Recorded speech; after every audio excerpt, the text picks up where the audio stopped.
Right, welcome everybody. Thanks for hopping on and taking the time. We're gonna give it maybe 1 or 2 minutes to let everybody join and get started. While we're waiting, we just want to do a quick introduction of people that will be speaking today. So my name is Tim. So I'm the president of the NAIGC. I've been on the board for 8 years now. I was a gymnast at Tennessee before that, and I live in Richmond, Virginia now. Hey guys, my name's Ian. I'm the vice president. This is my second year serving as the vice president, and I've been on the board for 6 years now. I went to school at the University of Minnesota, and I still live in Minneapolis. Hey guys, I'm Billy. I was the treasurer for this year and last year, served a 2-year term, and I've been on the board for 3 years. And like Ian, I also went to the U of Minnesota and live in Minneapolis. Hi all, I'm Julie. I'm the secretary of the NAIGC. This is my first year as secretary. I've been on the board for 7 years. I was an undergrad at the University of California, Berkeley, and part of their club, and now I'm a grad student at Ohio State. Hey guys, I'm Olivia. I am the Nationals coordinator, and this is my first year in that position and second year on the board. I went to Emory University undergrad, and I live in DC now. My name is Ashley. I'm the policy committee chair. I'm from North Carolina. I've been on the board for the past 3 years, and you will not actually be hearing me speak tonight, but I will be dealing with your Q&A and any other questions and helping with that at the end. Awesome. Yeah, so it looks like got a pretty good crew here. Yeah, so again, just wanted to welcome everybody. Everybody else, I wish we could be in Providence having this conversation, hanging out and competing and watching a lot of awesome, fun gymnastics. But instead, we kind of wanted to still take this time and share the state of the NAIGC and what we've been up to the rest of the year, kind of what we're getting excited about for the future. So we'll go ahead and get started.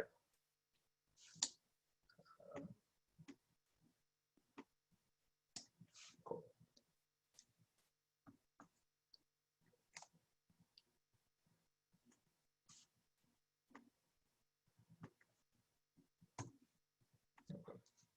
Great.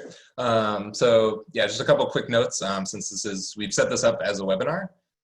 So the participants are muted automatically. And there is a Q&A feature and there is a hand raise feature.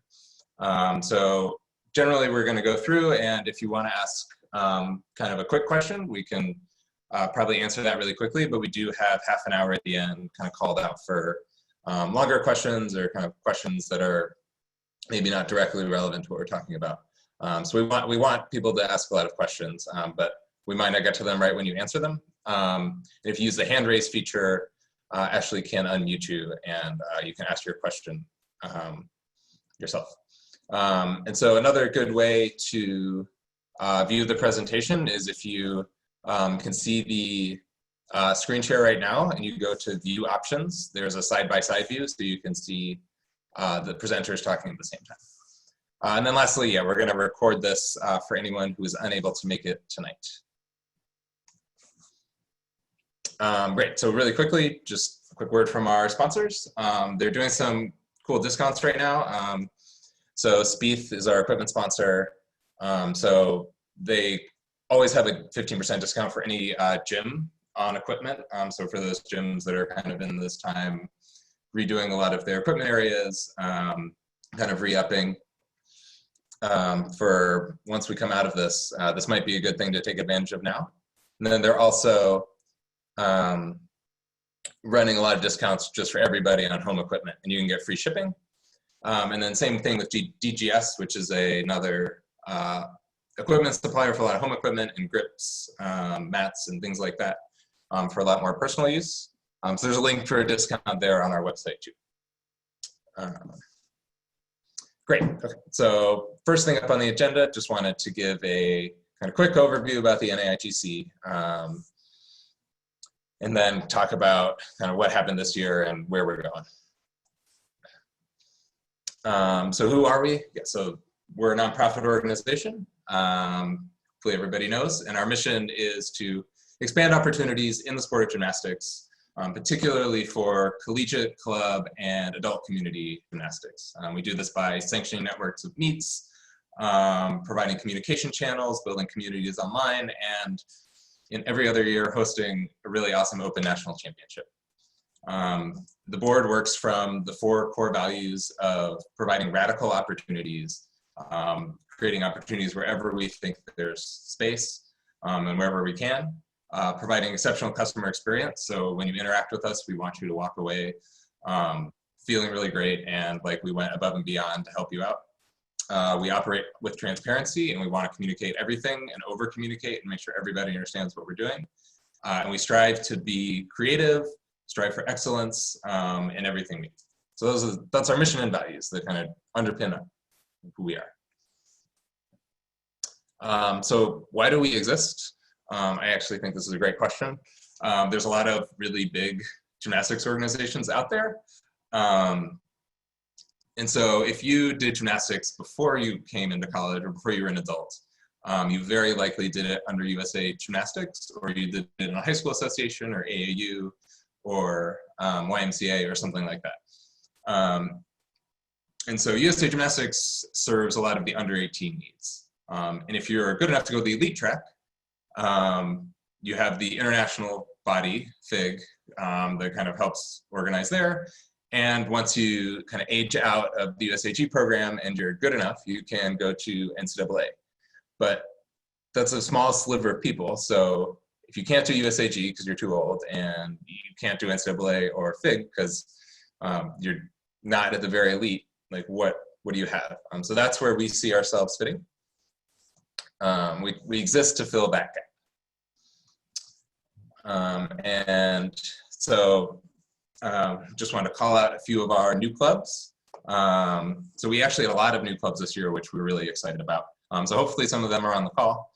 So Arizona Phoenixes, Bridgewater State, College of the Holy Cross, Columbia, Fitchburg State, Johnson & Wales, Kennett Regional Athletics Club, Rochester Institute of Technology, Rocky Mountain Pride, Tarrant County College, Louisiana at Lafayette, and Massachusetts Amherst. So one thing to notice with all these new clubs is that a lot of them are centered around the Northeast, which is where we were holding nationals.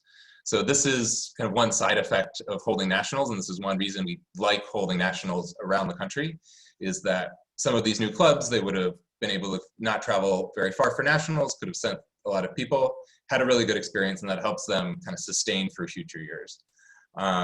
So obviously, you know, we want to help these clubs that are still new clubs as much as we can, even though they couldn't get that great experience of nationals. But we're really excited that we had 12 new clubs. That was a lot this year.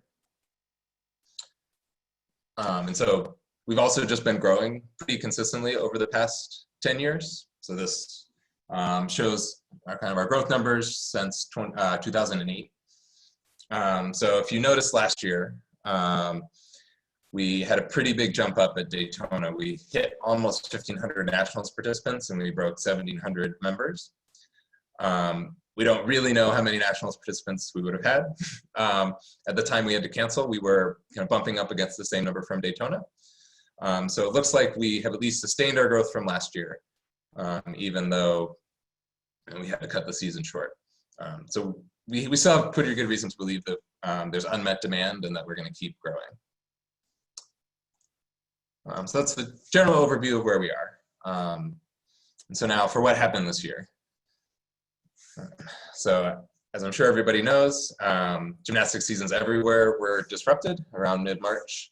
USAG and NCAA canceled their seasons. The Olympics has postponed a year. And the board of directors made the hardest decision that we've ever made since I've been on the board, to cancel nationals for the first time ever.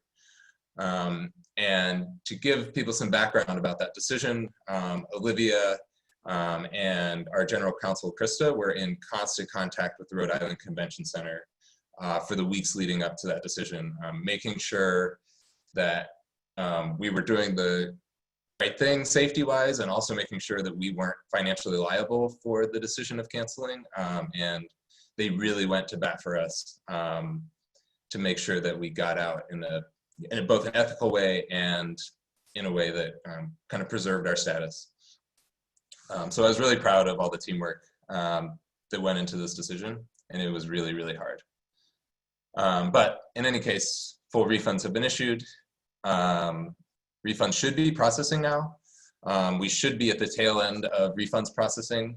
There are some issues with PayPal where it sometimes takes a few days for their system to process it back to you. So if your refund hasn't cleared by the middle of next week, definitely shoot us an email. But if you're still waiting, just sit tight for a few more days and it'll probably show up. But definitely let us know if it kind of drags on. We also had to cancel a lot of our meets. But we do have a couple silver linings. So we do have membership gifts and banners going out, and those will be going out kind of as soon as we can get with the vendors to get those produced. Some of the vendors are closed right now. We also have Josh Levin, who hosts Virtual Stars, is hosting a Virtual Stars Best of 2020 contest. So it's kind of a way to submit videos, get routines judged, and kind of have another virtual meet, even at the end of this season. And another really great thing that some of the board did was post these daily NAIGC fit workouts. If you haven't checked them out, they're really great. And I personally am very sore from trying to do them. Great. So the next question that obviously leads us to is kind of how are we doing financially after this? So now I'll turn it over to Billy.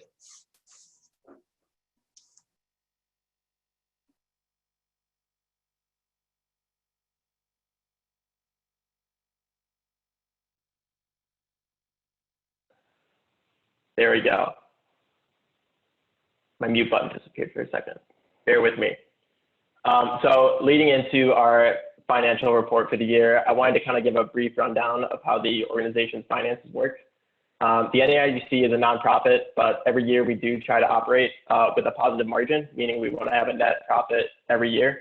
And since we're entirely volunteer run, all this income that comes from your guys' meet fees, membership fees, et cetera, that's not coming to the board members, but it's actually being used to cover all of our overhead costs for the year. And this includes like how we run our board meetings with Zoom or our in-person meeting, hosting the website and developing tech tools, our banking and PayPal fees to process all of the payments, and doing outreach and marketing.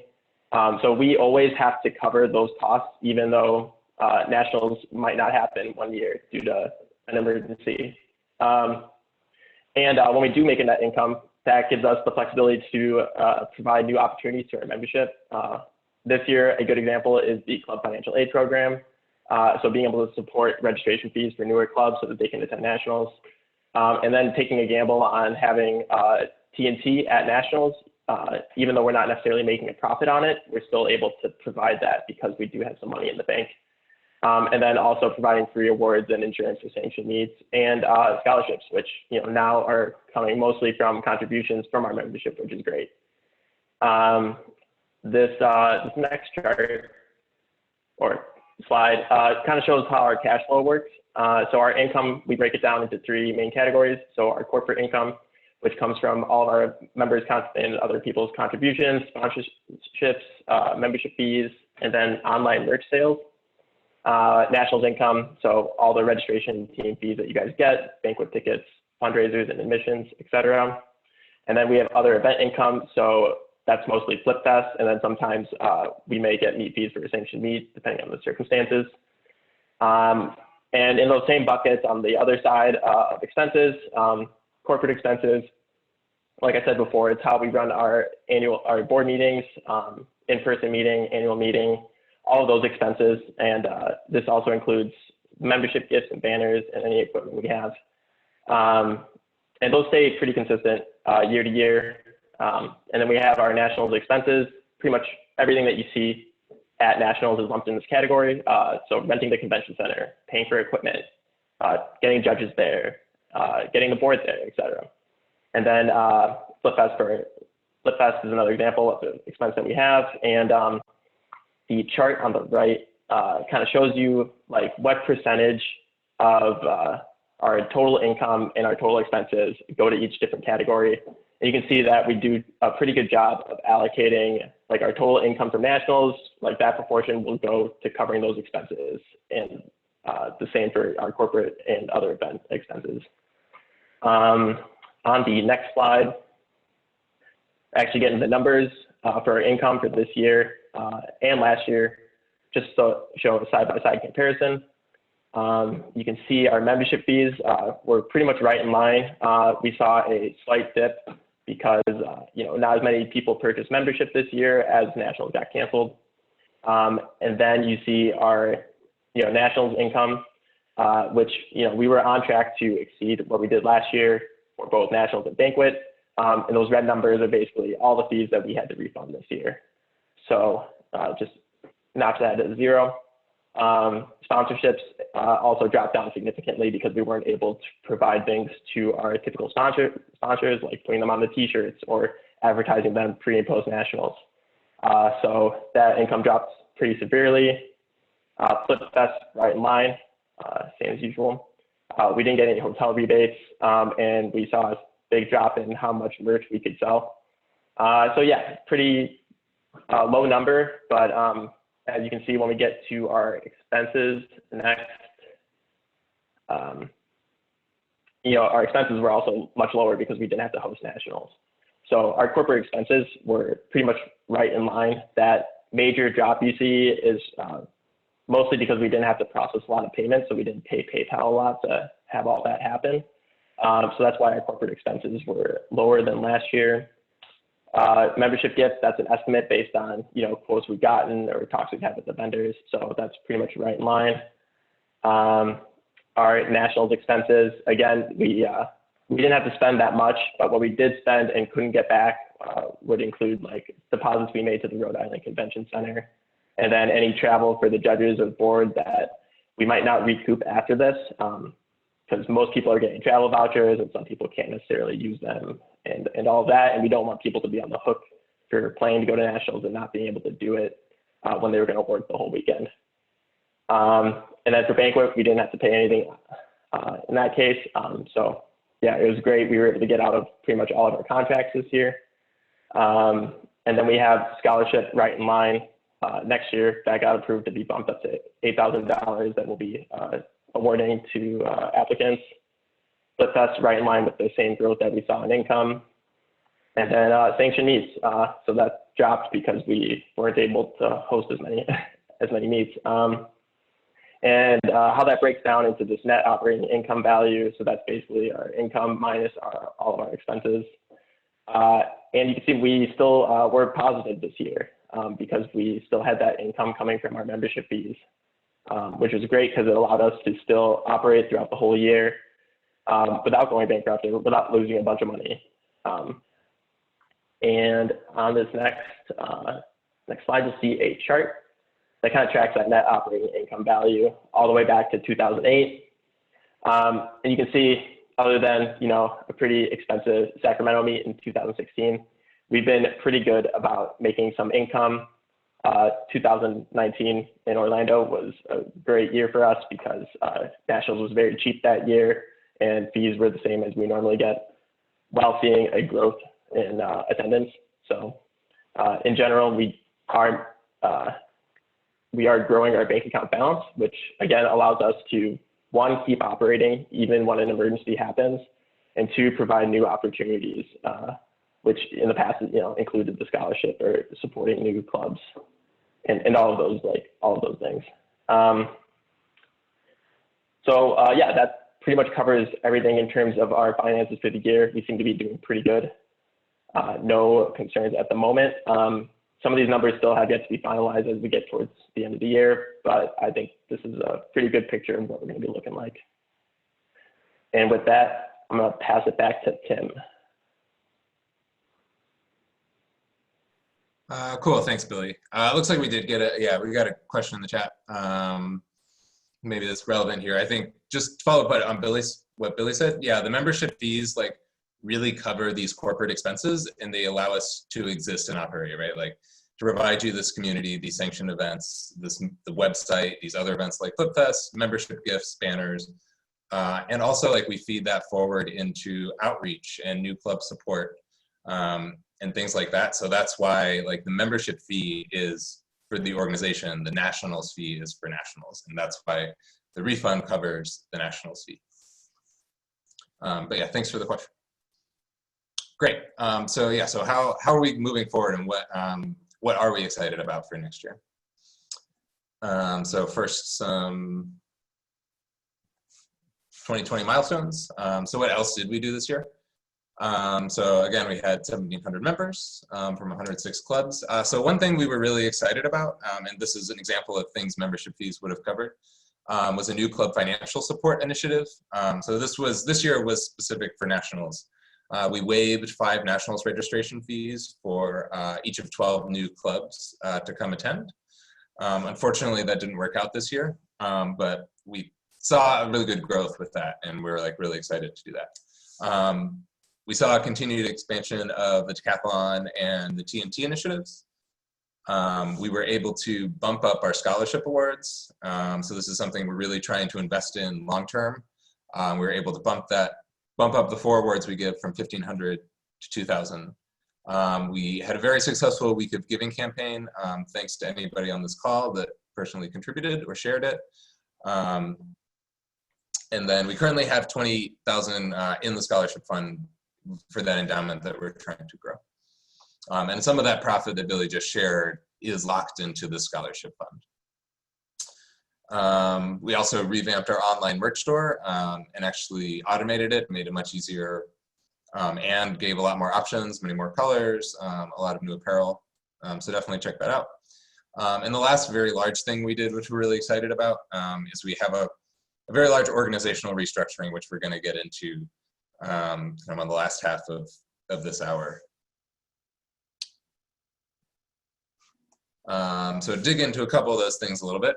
So Decathlon is one of kind of our unique offerings that we've been tracking the growth of over the past couple of years. So it started in 2017 with 6 members.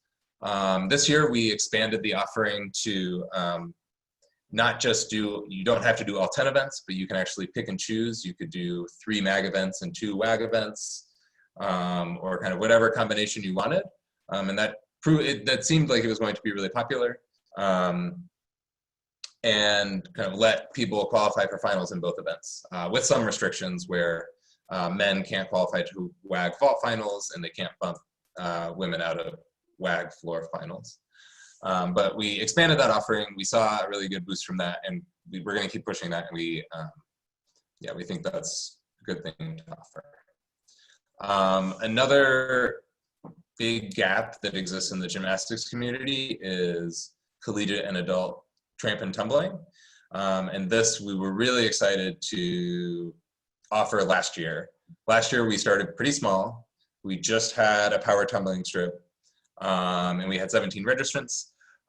This year we got 2 brand new clubs, which were just TNT, and they were coming to nationals. We also sanctioned a couple just TNT meets throughout the year. We've seen pretty positive reception overall from the greater gymnastics community, and there are a lot in the works of TNT clubs that are trying to get started. This year at nationals, we were really excited to have all 4 of the TNT events.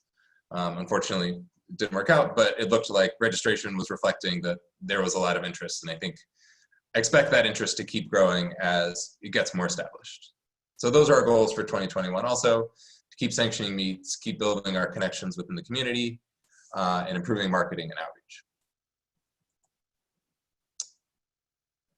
So what do we want to do in the future?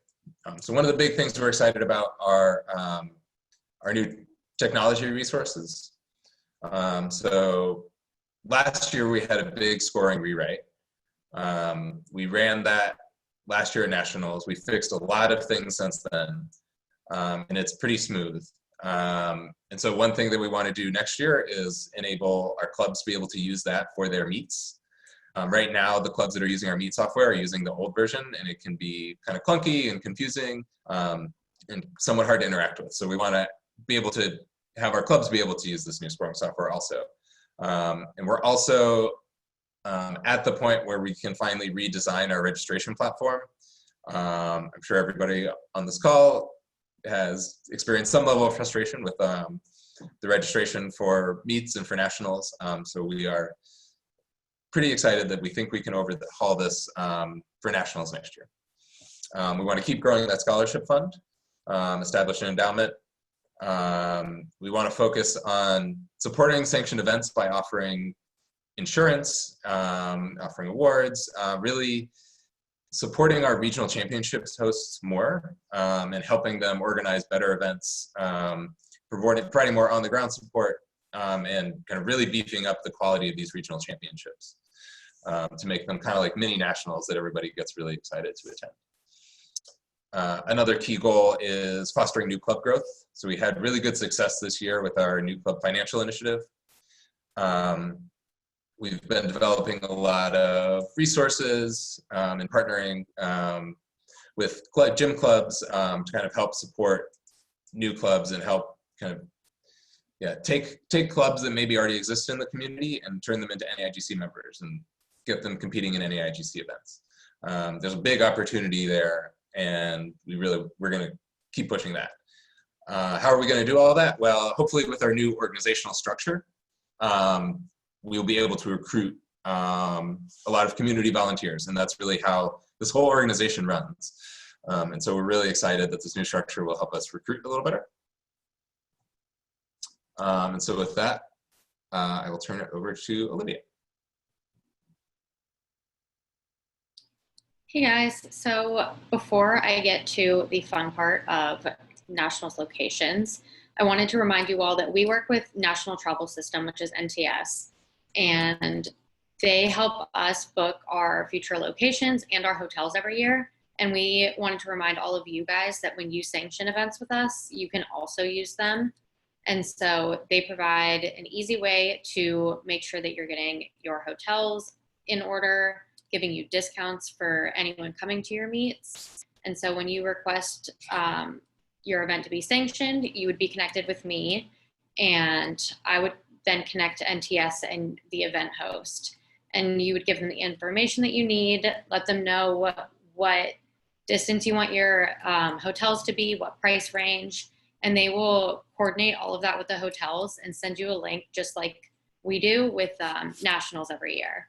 And so from there, then it's all on NTS. The meet hosts don't need to worry about hotels. They will do all of the booking for you and all of your members. And then at the end of it, you and NTS, with any commission that they make, will split that 50-50. So it's a good way to also raise money through your hotels and take part of that responsibility off of the meet host. If you guys have any other questions about that, please ask it later in the Q&A. But I really love working with NTS. They're super helpful, really accommodating, and it benefits you guys in the end as well to use that, as long as you are sanctioning your event with us.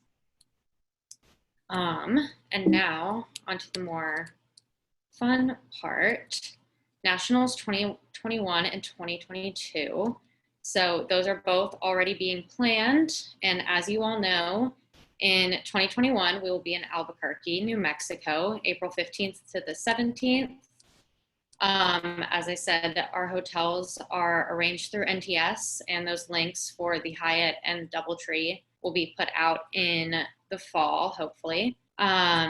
This year, we're going to make sure that everyone signs up with your club name as well, so that we have a better way to track who's in the hotels and who is registered. And so the NTS wants to make sure that we know which teams are staying in which hotels in case we need to add any more in the end, depending on how big the meets get. So while I wish we were all at nationals right now, I am already getting ready for 2021 and beginning to plan things. And we just recently signed our 2022 contract. And so in 2022, we will be in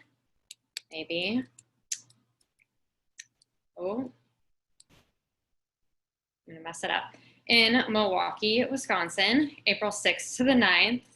And everyone will be at the Hilton Milwaukee, will be the host hotel. again, arranged through NTS. So we are very excited to be able to continue moving nationals throughout the country and give everyone a chance, just like Tim was saying, having new teams be able to get to nationals easily has been one of our goals. And so being able to spread out where we do nationals each year is really important to us. And so we're excited for another new city.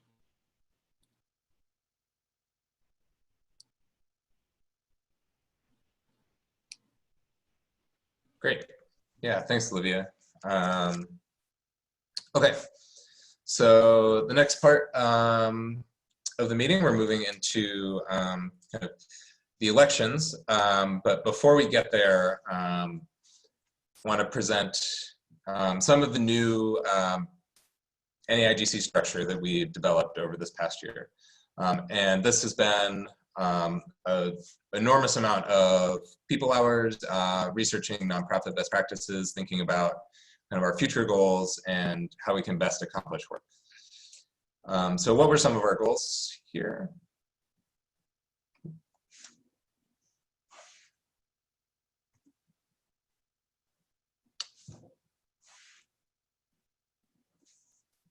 There we go. So a few goals. We've been growing. We've been consistently growing, and with growth, we've also been growing in the number of volunteers that we have. So we have a board of about 15 to 17 directors, but then we have a large group of advisors, around 35 to 40 on a given year. And that number keeps growing. And we want to set up a system that we can get even more volunteers and do more awesome projects. And so this new structure really helps us do that. We want to be able to recruit easily into specific projects and tasks. And that will allow the board to focus on kind of the longer term strategic planning and oversight and making sure we're set up for success in the long term. And then another key feature of this is we wanted to make the elections more robust and more relevant to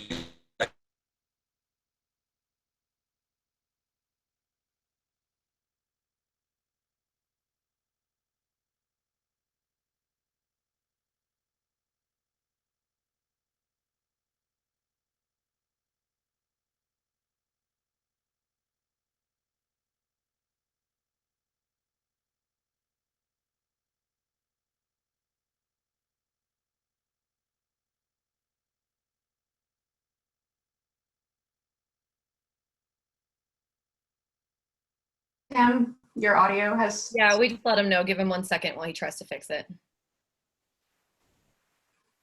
Sorry, I'll give him a minute. Can you guys hear me? Is that any better? Okay. Yeah, no, you're good. Did you catch any of You're that? back. Did I start over? No, we lost you a good minute ago. Okay, that's cool. Sorry about that, everybody. Okay. Yeah, let me know if I cut out again. Yeah, so the idea here is we've been growing pretty significantly, both in the number of members and in the number of volunteers, and in the number of interesting projects and kind of cool things that we want to do. And so part of this restructure will allow us to keep that growth in volunteers going and be able to recruit more people into specific roles and specific projects and kind of do that more seamlessly. It also will allow the board to focus on longer term strategic planning, kind of making sure we're set up for the future and in a good spot. And then a last piece of this is that we've gotten a lot of feedback on our board elections, that they can be sort of confusing and hard to follow, and there's a lot of information for the members. So we want to actually make these a little more relevant to the membership and pare them down a little. We're unable to implement this last piece for this year, but we have a proposal for next year that we'll cover at the end. So how did we go about thinking about this? Well, there's kind of two large buckets of work that the NAIGC does. So there's governance and there's operations. And if somebody were to ask you what the NAIGC does, probably your answers would all be operations. So these are kind of the day-to-day tasks that we do to make sure that things are happening and we're executing on our mission of providing opportunities. So think about running nationals, helping with event sanctioning, developing technology and scoring software, operating the merchandise store, communicating with office hours and town halls and surveys, operating the scholarship, and kind of obtaining sponsorship. So these are all kind of like day-to-day activities. We need to get them done, and we need like really skilled people in all these areas to do them. On the other side is governance. And governance is kind of the longer term thinking, making sure that the NAIGC is staying true to its mission, making sure that kind of our growth goals are in line with our mission, making sure that we're set up for long-term success. So some of these tasks include drafting policies. So think about the competition eligibility policy with the community and collegiate awards. That's an example. Treasury and finance and budgeting, thinking about fundraising and how we make sure our revenue streams are solid. And then just longer term strategic visioning, figuring out how we want to grow. And then another large piece is appointing and overseeing an executive director. So the executive director is going to be the person that is in charge of the operations piece.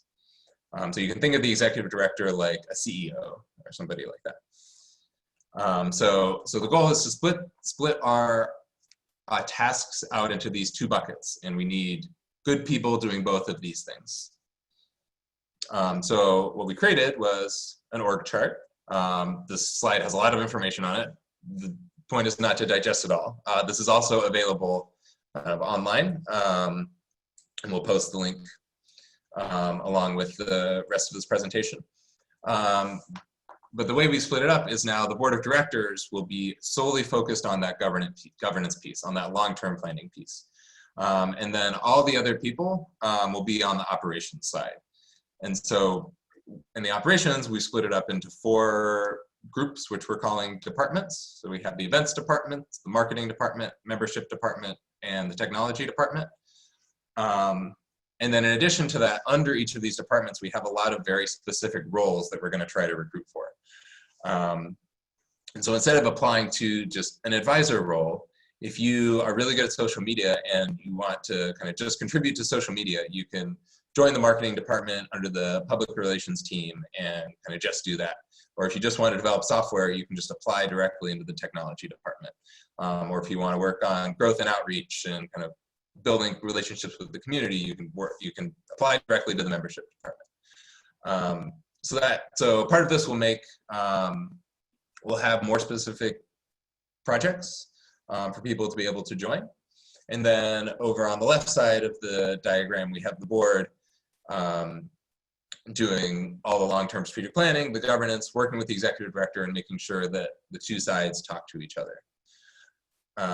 And then the way that the elections will work is the membership will still elect the board as they do now, but then the board will work with the executive director and seat the operations heads, and then people will apply directly into these departments.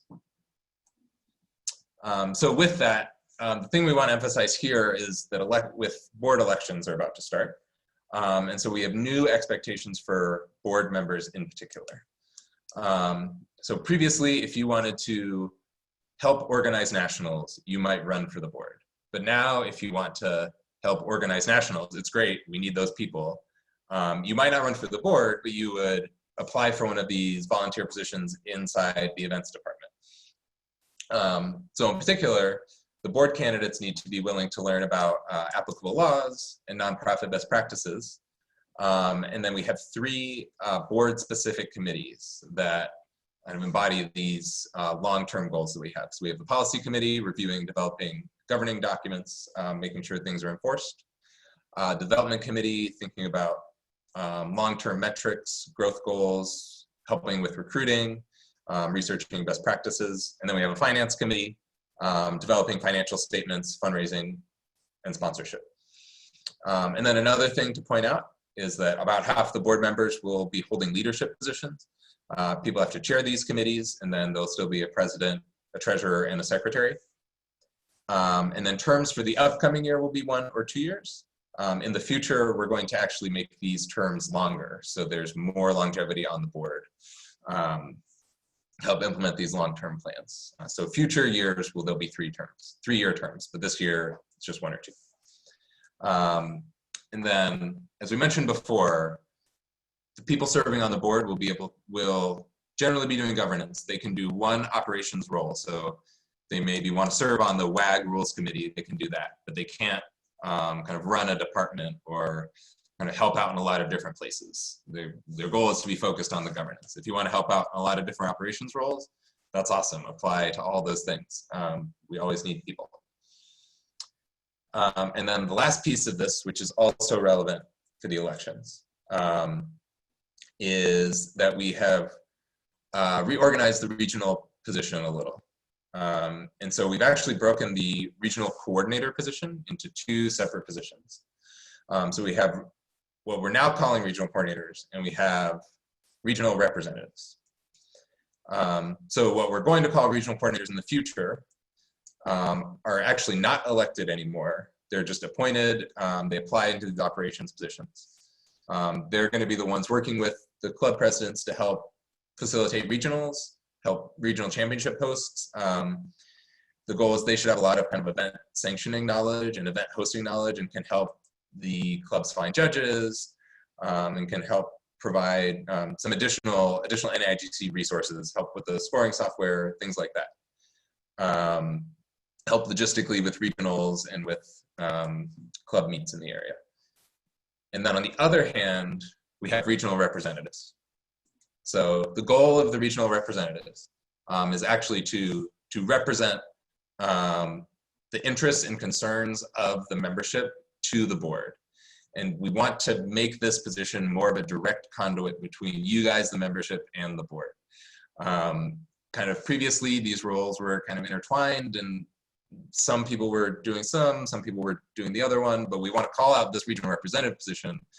So we've set up some internal mechanisms to make sure they are talking directly to the board, they're presenting concerns directly to the board. And then they also serve as the first point of contact for clubs, between clubs and the rest of the NAIGC. So those are going to be the positions that we're electing in each region. Before I go on, I'm just gonna, I know there are some questions here.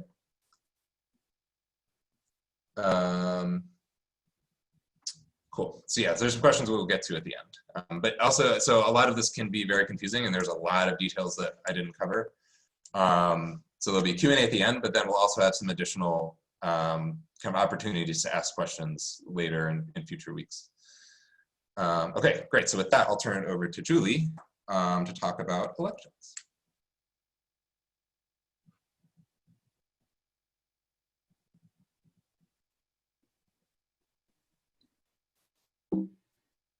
All right, give me a hot second here. All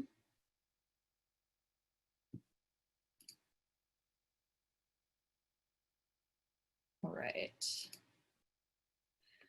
All right, so let's talk a little bit about how, so Tim talked a little bit about the restructuring. So let's take a moment to talk a little bit about how you can go ahead and get involved.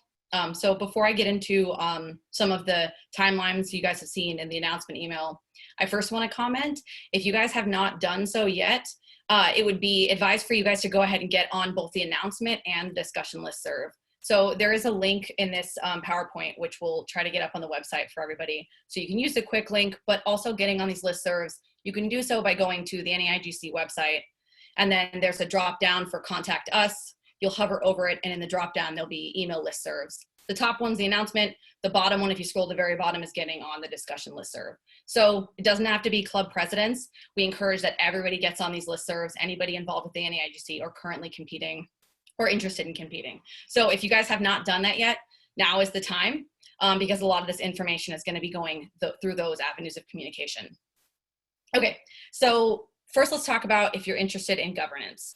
So if you are interested in running for a board member position, the way this is going to work is we have an application. So you can add yourself to the ballot by filling out this application.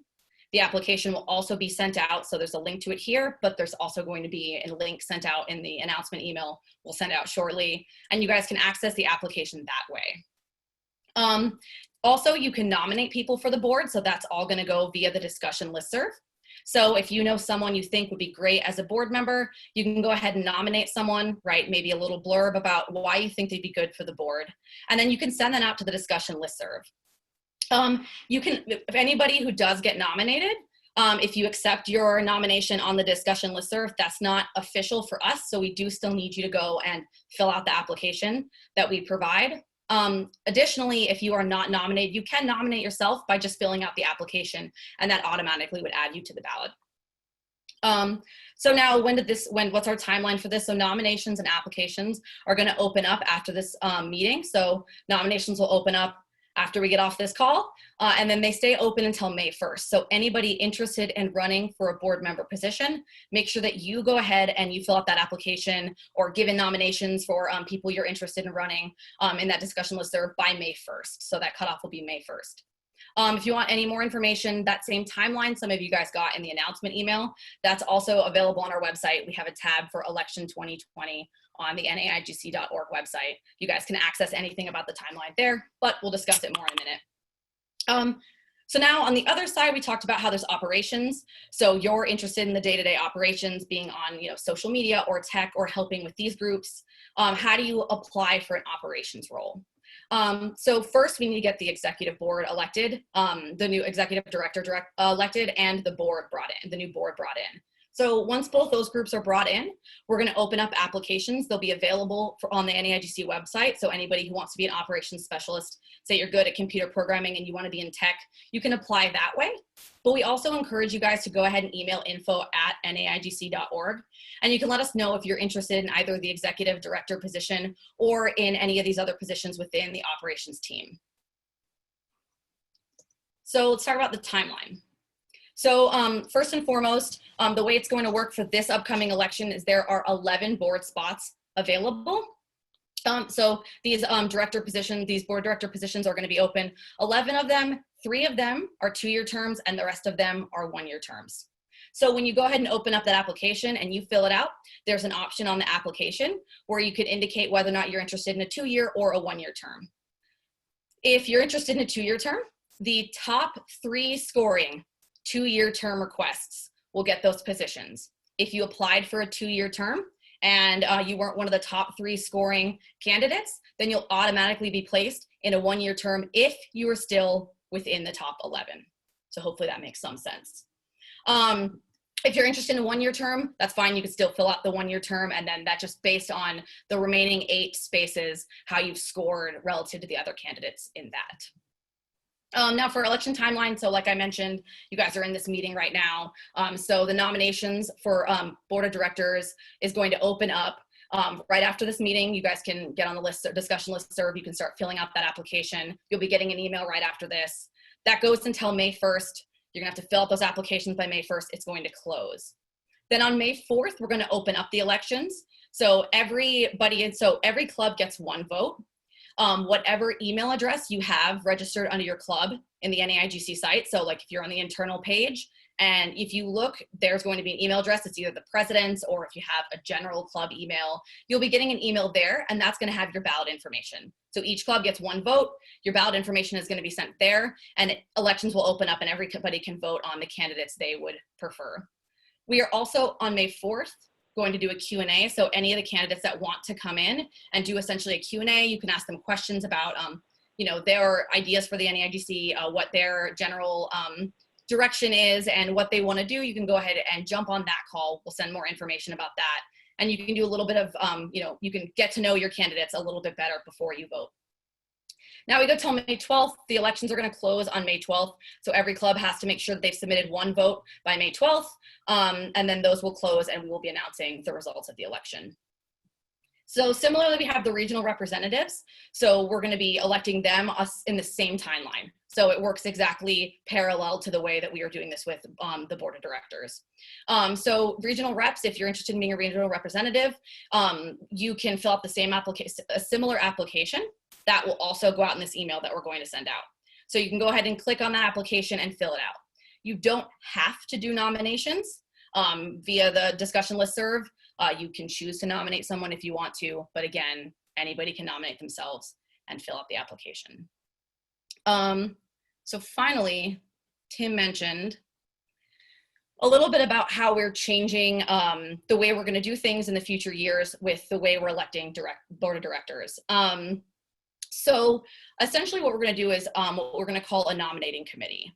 And the way this is going to work is the board that is currently the current board, so this will be the people we elect upcoming in the next few weeks, they will appoint a nominating committee. And this will consist of 6 to 10 people. And these 6 to 10 people are essentially anybody within the NAIGC community that will not be running for the next year board of directors. So anybody who will not be running next year can be nominated to be part of the nominating committee. So the current board will pick those 6 to 10 people, and those 6 to 10 people will then will open up the application process. Everybody and anybody can apply for a board of director position. And then the nominating committee will essentially go through those applications.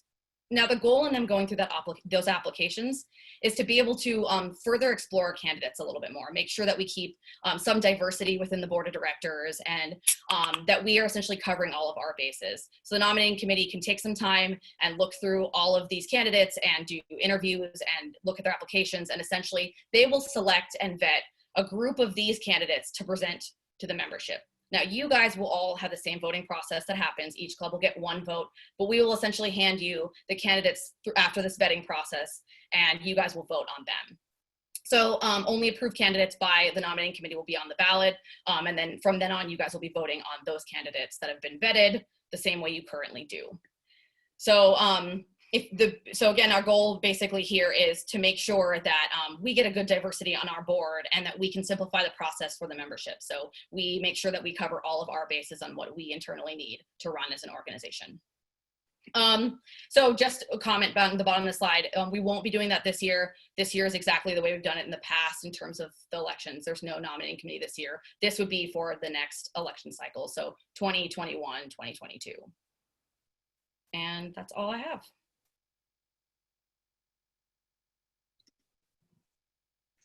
Okay, great. Thanks, Julie. Yeah, so there are a fair number of questions going on in the chat. I think I'll turn it over to Ashley, who's been moderating, to kind of determine the order and who's answering what. Feel free to type more questions or raise your hand. Yeah, if you have a question and would like to speak it instead of typing it, then raise your hand and we will try and call on people in order. Our first one that is open right now, does NAIGC attend college fairs, if that's even possible, to show what the NAIGC has to offer and what schools are NAIGC members? And I'm going to turn that one over to Sydney, who is from our Growth and Outreach.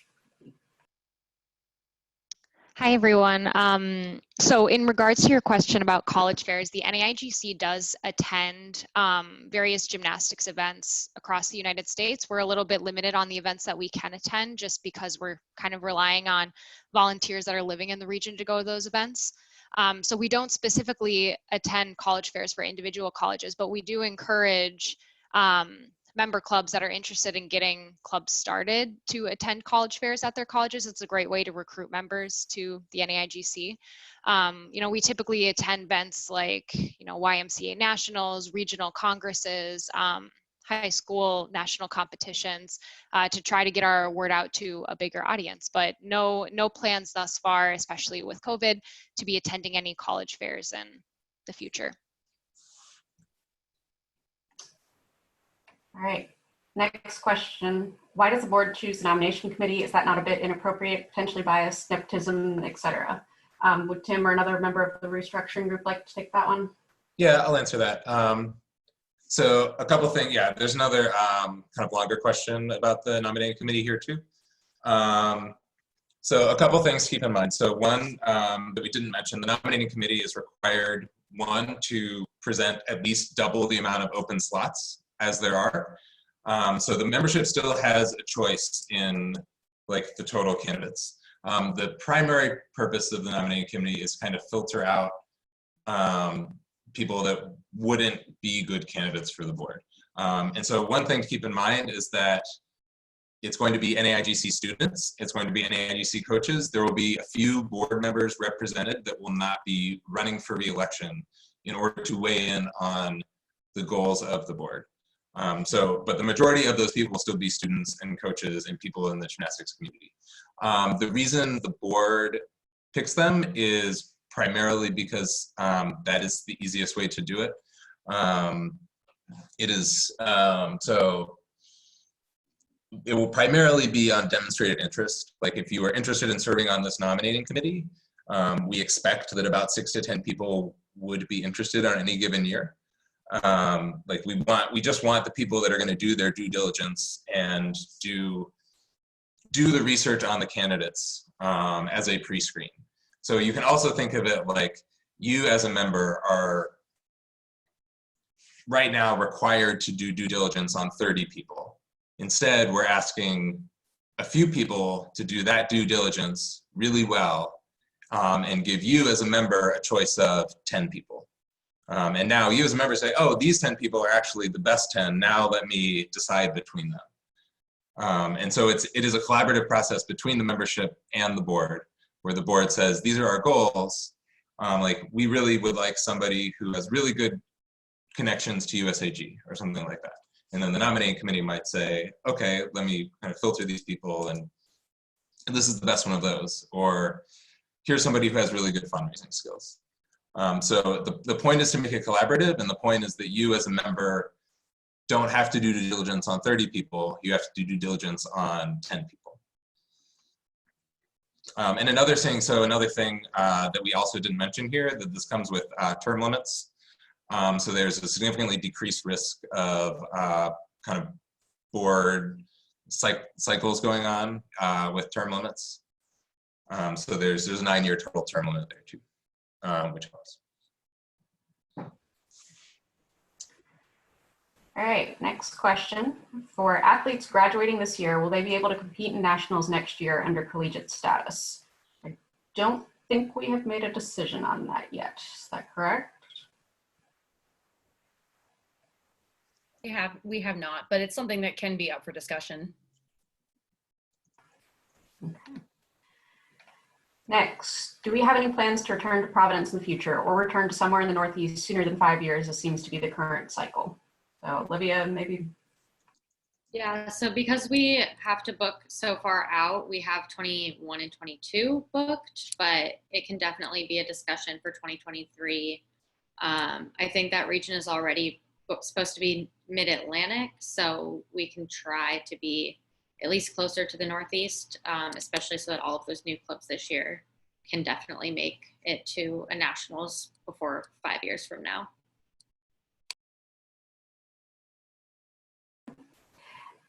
How is the executive director nominated / chosen exactly?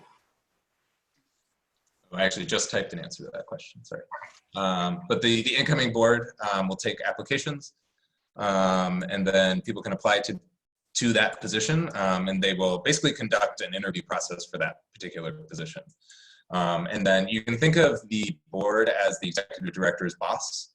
So this is the way, another thing to keep in mind is this new structure is like pretty universal across nonprofits. And it's something we wanted to go to because it's been well established. Like nomination committees, executive directors, governance versus operation. This is all like very much best practice. And we're trying to do our due diligence there.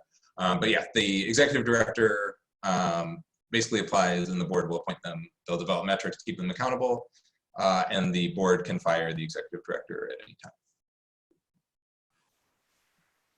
All right, next question. 2 questions. If a new club applied for the financial aid program and were granted it, will we have to reapply next year? And is there any program or checklist to help new clubs get up and running? So I think that would be a Sydney one. Yeah, I can answer this one. So clubs that did apply for the financial aid program this year, we're encouraging them to reapply again for next year. So we're going to make the form more easily accessible on our website, and we'll make an announcement when that form is accessible again, so that new clubs that weren't able to fully benefit from that program can reapply. And we do have a new club starter kit that contains tons of resources that can be used by new clubs to help them get up and running and to answer those important questions that they need to answer when first starting their club. And if you're interested in receiving that kit, you can just email info@naigc.org and we will send it off to you. It's it's just a little zip file of a whole bunch of different documents and resources separated out by topic. It's really easy to use. Okay, next question. Could Washington, D.C. be an option for mid-Atlantic, but still close-ish to the Northeast? I think that would be an Olivia question. That region could definitely be in there. I'm from DC, so I would love it to be here. It's definitely more of an expensive city, so probably somewhere in this region rather than DC itself. Next question. What is the best way to get involved with operations within your region, such as guiding and helping clubs that want to host meets? Who would like to take that one?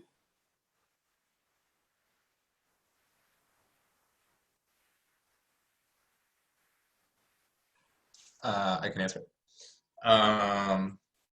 Yeah, so you could run for one of those two regional positions. So the regional coordinator position is something you could apply for. And once we get that application up and running. So if you just, kind of want to help organize your club, I would recommend shooting for that regional coordinator position. If you want to kind of help start new clubs and do growth and outreach, you might consider doing the regional representative position. But I think either of those two are a good way to do it. So next question, and this is kind of a broader topic and has been brought up a few times.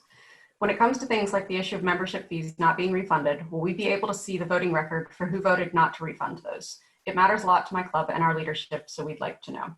And also we've had several general questions around membership fees and refunds or not.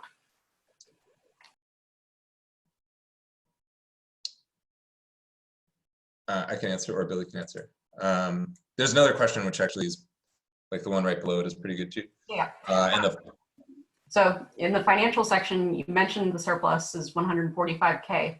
What does NAIGC need that much of a surplus for? This seems excessive. Go ahead, Olivia, if you want. Yeah, so I can just discuss from my side of working with the convention centers and the hotels. If we hadn't been able to get all of our money back, which our legal counsel this year helped us negotiate our contracts, work through our contracts really, really well with the whole COVID-19.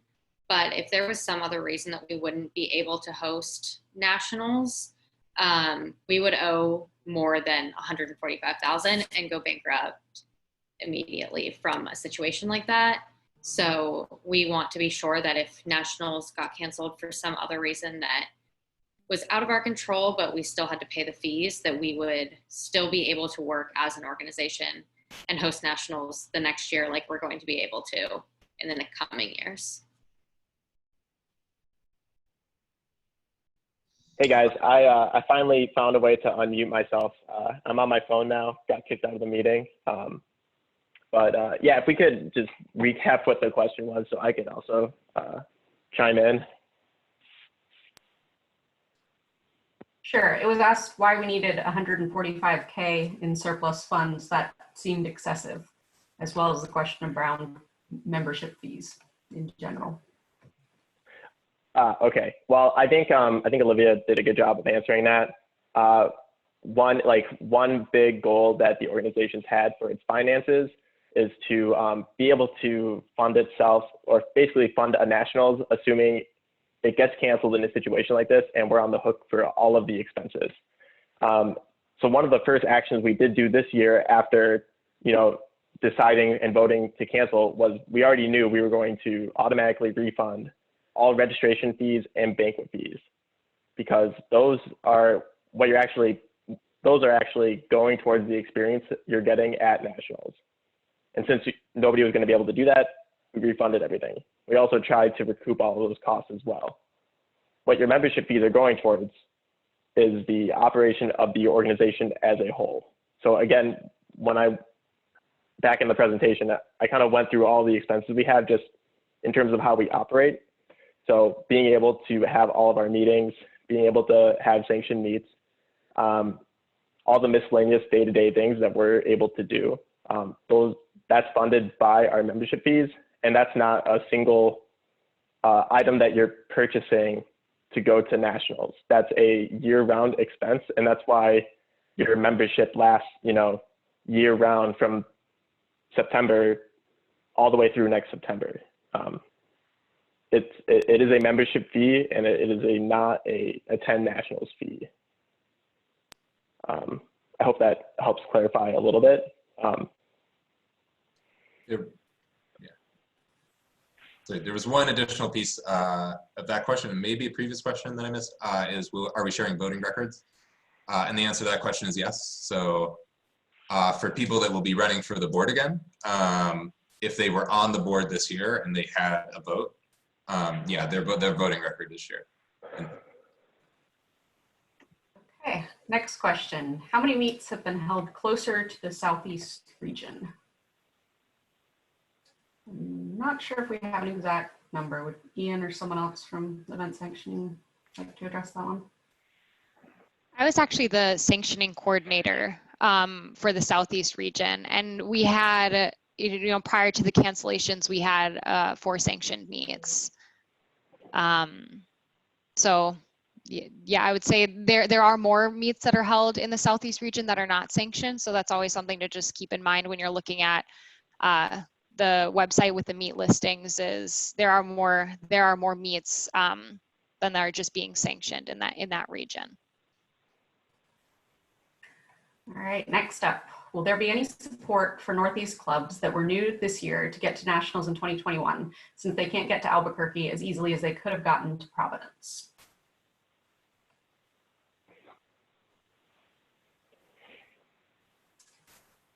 I think that is still referring to the new club waiving of fees. Is that correct, Sydney? Yeah, so our financial aid program at this point in time, we have not gone back and revised any changes that we'll be making. So any changes that are made to the financial aid program will be, posted on social media and made aware to the clubs that applied for it this year.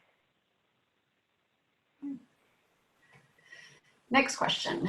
Do you envision setting any guidelines for regionals as far as competition format or date later in March, for example, to make them A, somewhat uniform across the country, and B, more of a mini nationals, like you mentioned earlier? Asking because regionals falling in early February could make it the first meet of the season in some areas, which seems to negate the idea of it being a step to nationals. Yeah, I can take this one.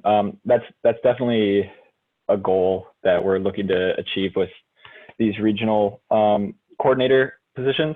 So we didn't have official regionals until just a couple years ago. And we originally had some issues just even getting people to host them. And so we're still working through that. And that's definitely a constant goal, is to get them to be consistent as far as schedule and levels offered and equipment available and everything like that. So yeah, that's definitely a goal of ours.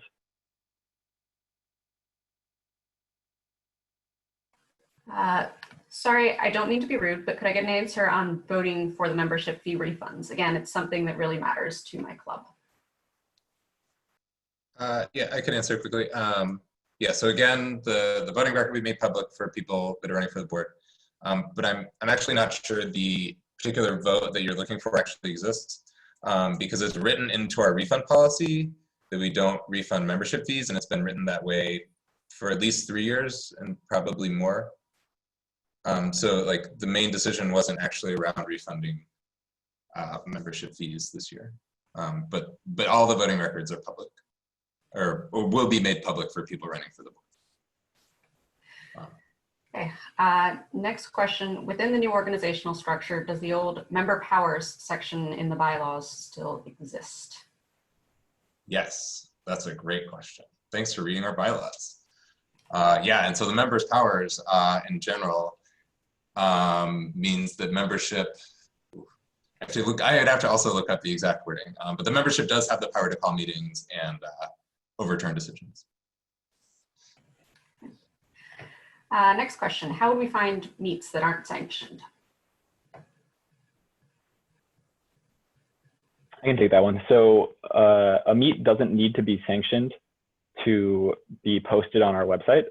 So if you look at our website and you look at the events tab or upcoming events, you can find all of the meets listed, and those will include sanctioned and unsanctioned meets. And so that's where you'll be able to find it. It's right on the website. Also, if you guys subscribe to the discussion listserv, there is a lot of conversation that happens on there as well. Okay. Next question. Is there anything we can do to support our local clubs and NAIGC during this time?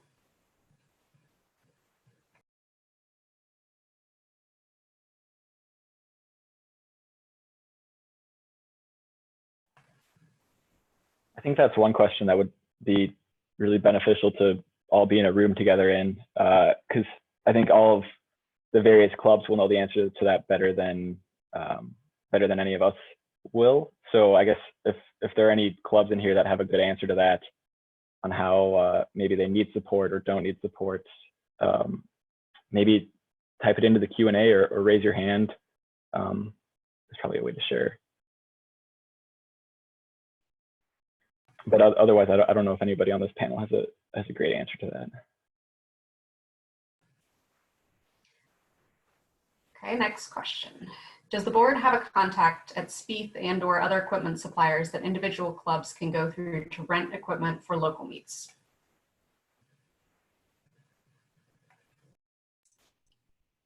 Yes, we use Spieth for our meets, and so I could definitely put you in contact with our Spieth contact and have them help you rent equipment for any meets that the membership would need as well.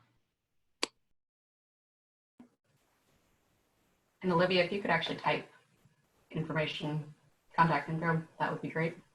Yes. Perfect. Okay, this one, not a question, just want to say thank you to the board for everything you do. I know you are all volunteers and are doing your best. I love NAIGC and appreciate all the time and energy you dedicate to making this organization great. Thank you. Thank you. Next one. Also, just to clarify, those voting records will actually disclose how the members on the board voted, right? Also, how and where would clubs access those? Will you be sending out the information? Yeah, so maybe a slightly better answer here is that meeting minutes of the board of directors are public.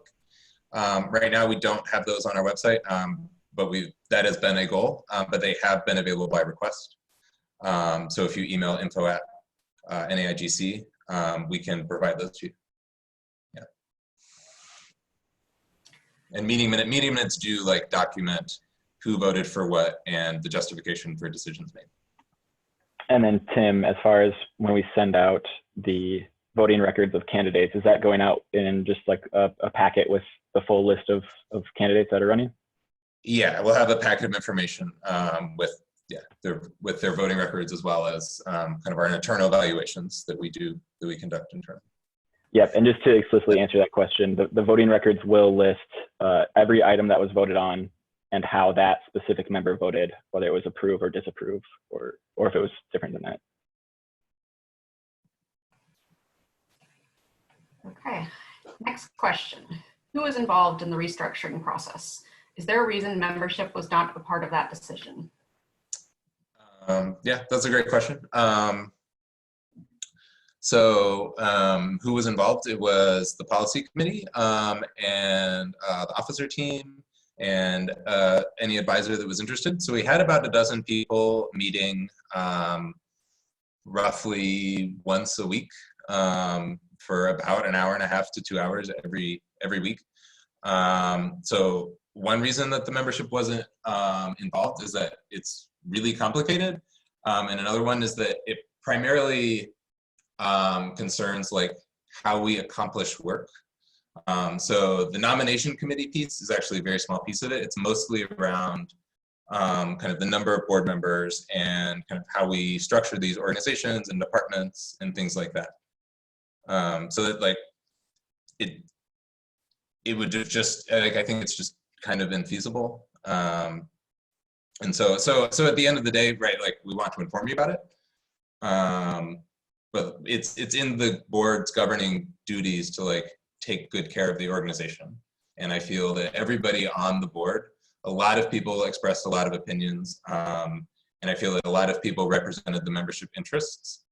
And we came up with a solution that we really do truly believe benefits the membership as much as possible. Okay, next question. How does the membership utilize those powers from the bylaws? That's a good question. I'm actually not 100% sure. Let me pull them up. Move on for now. I'm the president of a club that was new this year and wasn't aware of new club financial aid this year. You said clubs who applied this year are eligible to reapply for next year. Would we also be able to apply for the first time next year? Yeah, so the new club financial aid program is not just for new clubs. The eligible clubs are those that have not attended nationals in the past 5 years. So yes, even if you are a new club this year, you will still, since you have not attended nationals yet, you will still be able to apply for the program next year. All right, next up. Why are so many NAIGC regular season meets not sanctioned, especially if that's part of what membership covers? So in order to be a sanctioned meet, there's a list of criteria that it has to meet. And I think specifically one of the things a lot of meets have a hard time achieving is certified judges. To be a sanctioned meet, we require that all of your judges are certified, and that can be a challenge for a lot of reasons. Potentially the meet is being hosted at the same time as a busy USAG weekend, or certified judges are just too expensive, things like that. So that's probably the biggest single reason why a meet isn't sanctioned. And then another big one is equipment. In order to get a sanctioned meet, we need to verify that you're using equipment that are up to our standards, the sort of equipment you could expect at nationals. And so there are some meets that are maybe missing pieces of equipment, or have equipment that isn't standard, and so we wouldn't sanction those either.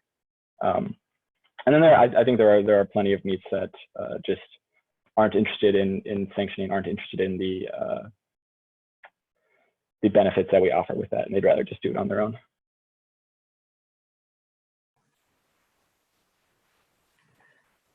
Next up, will this presentation / slides be sent out to us? I can answer that one. We will actually be sending out a recording of the full meeting, and we should be able to send out the presentation as well. So anyone who is not able to be here for this will still have access to it afterwards. Next up, would the policy of not refunding membership fees be up for discussion? Because nationals was canceled on us, and obviously many clubs wouldn't have wanted to pay that if they knew they weren't going to attend nationals. In these circumstances, it doesn't make sense to blindly follow policy when things are so different. So again, I would like to stress that these membership fees are not nationals fees. And so that's why our instinct was to blindly follow our policies and put most of our efforts into making sure that nationals was refunded for our members, and to actually cancel the event effectively and hold this meeting. I would say that, hearing complaints here, we will probably be discussing this in the future, or like the next coming week or so. But in terms of what we saw right after canceling nationals, the amount of requests for refunded memberships was very small. So it's definitely good getting that feedback here. And that's part of the reason why we have this open discussion. In terms of like what might come out of us discussing that, I can't really speak to that right now. But we definitely welcome like the comments from our member clubs who are financially struggling, who may need membership refunds. So feel free to just like email us about it.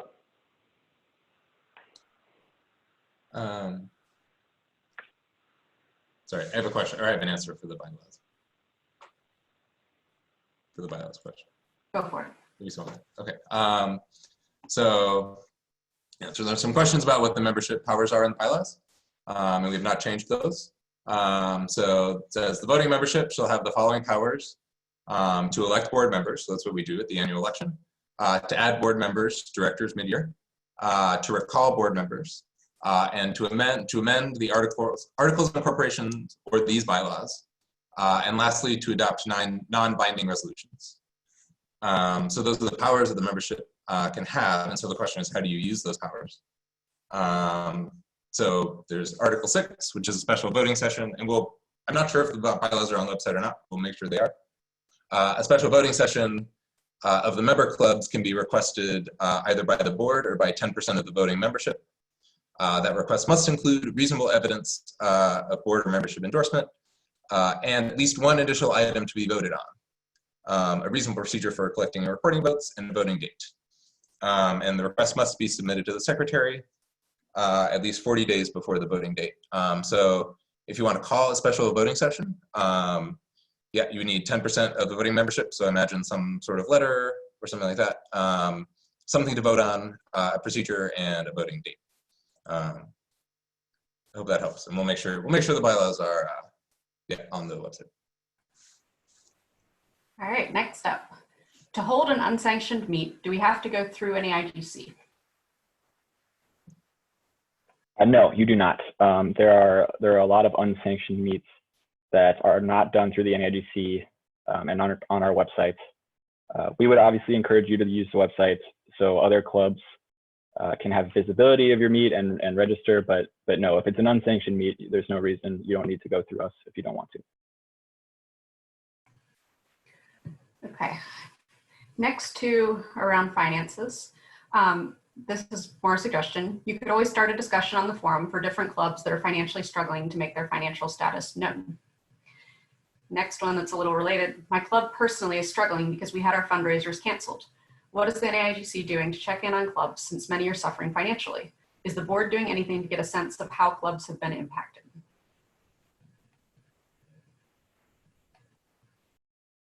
I guess to this date, we haven't done anything specifically to check in on everybody's finances. Every year we do send out a survey and we do try to poll our members and host town halls. So that would probably be our next step in terms of getting that feedback.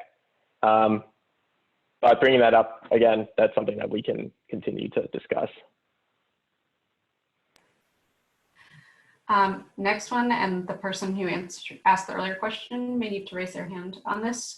Was the earlier question referring to supporting our local gym/practice sites? So if you were the submitter of that earlier question and would like to offer feedback, please raise your hand and we can unmute you. Likewise, not a question, but thank you for providing an avenue for adults who are learning gymnastics for the first time. We are a small club at Carolina Elite, but have enjoyed our events we've attended. Thank you. Question, are you planning on keeping the same rules/structure regarding levels offered, collegiate versus community, award setup, etc. for Albuquerque that were going to be used in Providence?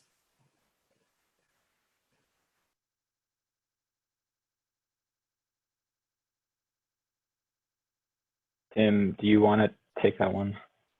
Sure. Yeah, so the short answer is yes.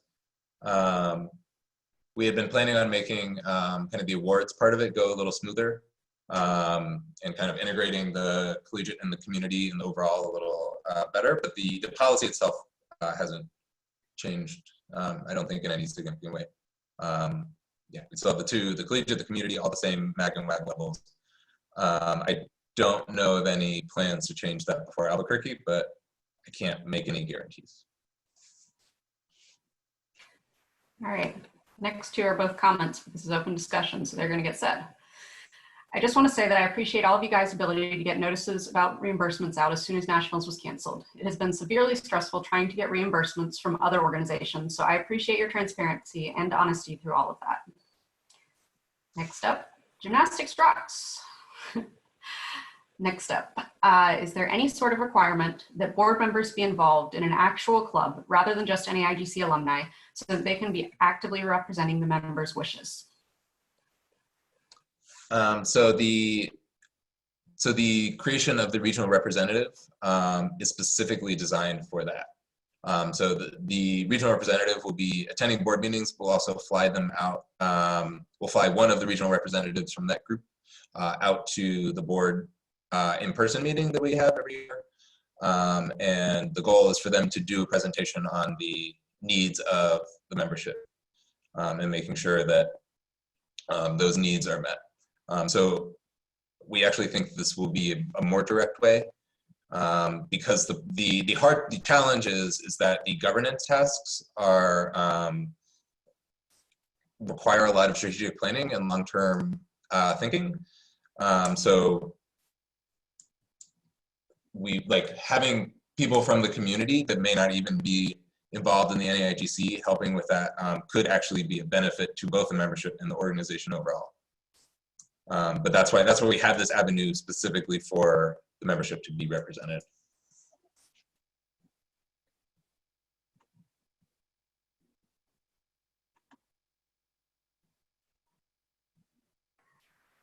Next up, do NAIGC clubs have sponsors to help raise money, or is that only an NCAA thing? Yeah, we do have sponsors. So we have sponsors, sponsorship deals with Spieth, who provides our equipment. They help contribute to our banners and give us some cash that goes towards the scholarship fund. GK is a sponsor. There's several, DGS is also a sponsor. And we're actively pursuing more time to do fundraising tasks like that.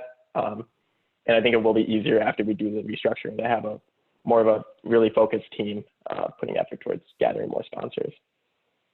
And Billy, I think this question might also be looking at specifically at NAIGC clubs, not necessarily the NAIGC board. So some NAIGC clubs do have sponsors, you know, local businesses or organizations in their community that that provide them with, you know, like money or resources in order to provide the service that they do provide their community. So no, that's not just an NCAA thing. Many NAIGC clubs have sponsors, or they also solicit donations through like GoFundMe pages or Facebook fundraising campaigns as well.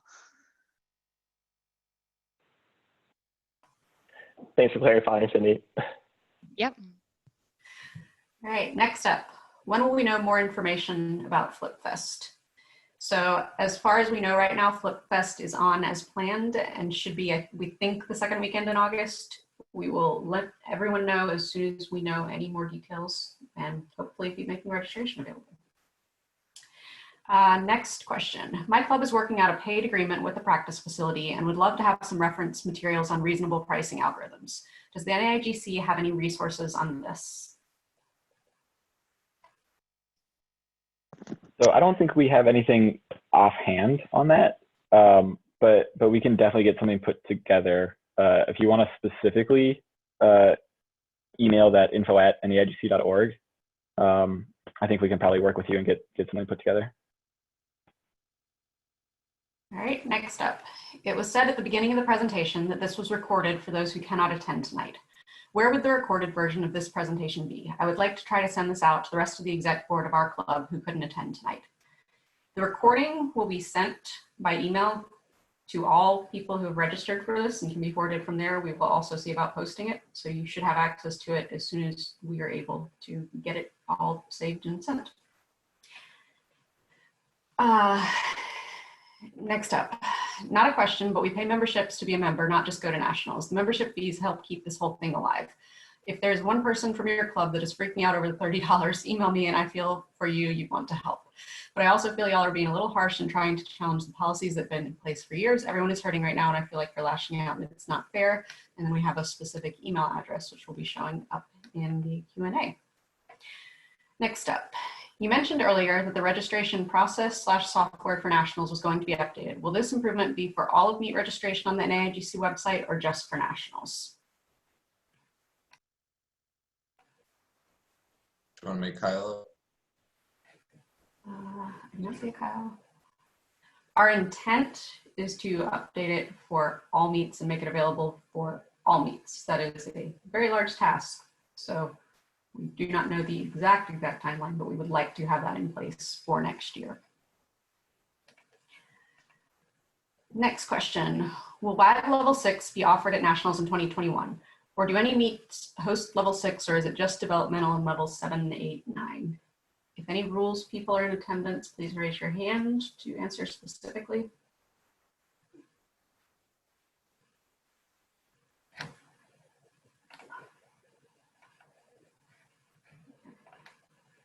Julia, you should be unmuted.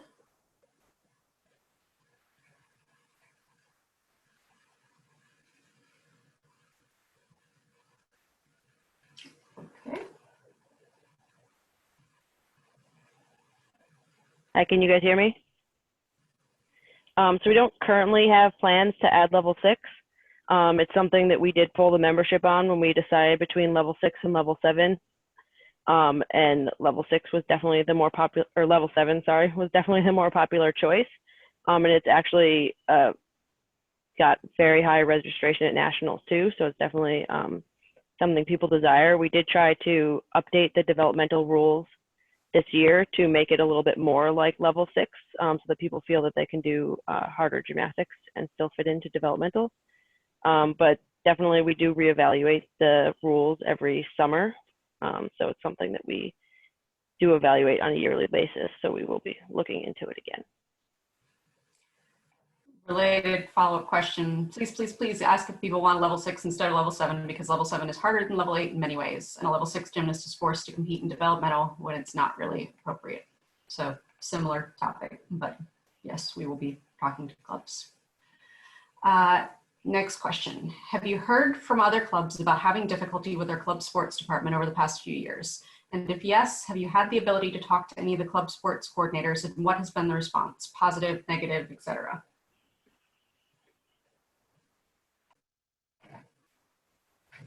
I think I can speak to this question.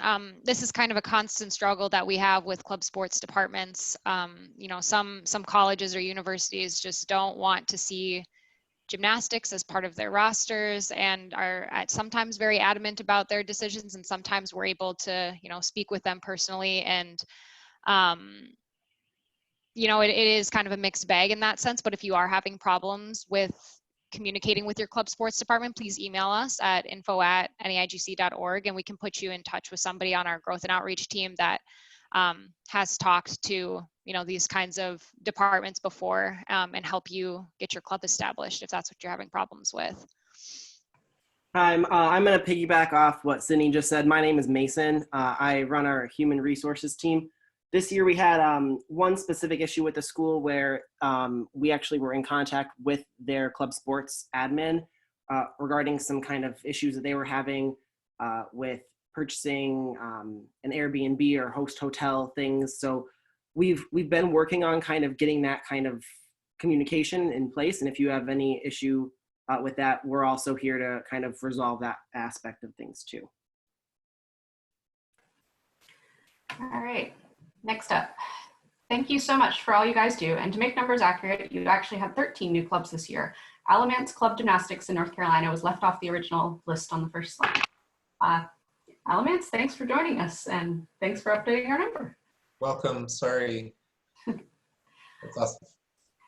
Next question, are there any outside advisors, experts who lend guidance and mentoring to our organization? Is there any consideration for such? Yeah. Great question. We have had outside advisors on the board before, and some of them have been really great and really awesome. We definitely, yeah, another part of this restructure is we've kind of, we've made other kind of advice, sort of like advisor positions for people like that might have kind of best practices knowledge and mentorship knowledge. But if people know people that are like, have lots of great, just nonprofit general best practices knowledge, like send them our way. You know, we're always looking to improve. We also had our legal counsel this year, which was very, very helpful for everything that we had to deal with this year. Yeah. Next comment, there's so much I want to say but isn't relevant to this moment. Thank you for giving me the opportunity this organization has given so many. Thank you for being with us. Next question, do NAIGC regular season meets have a standard warm-up time / session length? USAG has rules on how long a meet should run, how many people in a squad, etc. Julie, I believe you are still unmuted if you would like to take that one. Can you guys hear me? Yep. Yeah, we do not have a specified time for warm-ups or anything like that. That is only national specific, and we leave that up to the clubs that are hosting the meet, because there are a lot of factors that can lead to clubs running meets differently. Like, for example, when you're running a meet that has men and women sharing floor and vault, then some special things may need to happen to make the meet run, and we still want those to be possibilities for teams. All right, next comment. Yes, adding level 6 would be greatly appreciated. Next comment's also rules related. would it be possible to change the level 6 or developmental floor music time limit to 1:30, like the rest, a minute 30, like the rest of the levels, instead of a minute 15?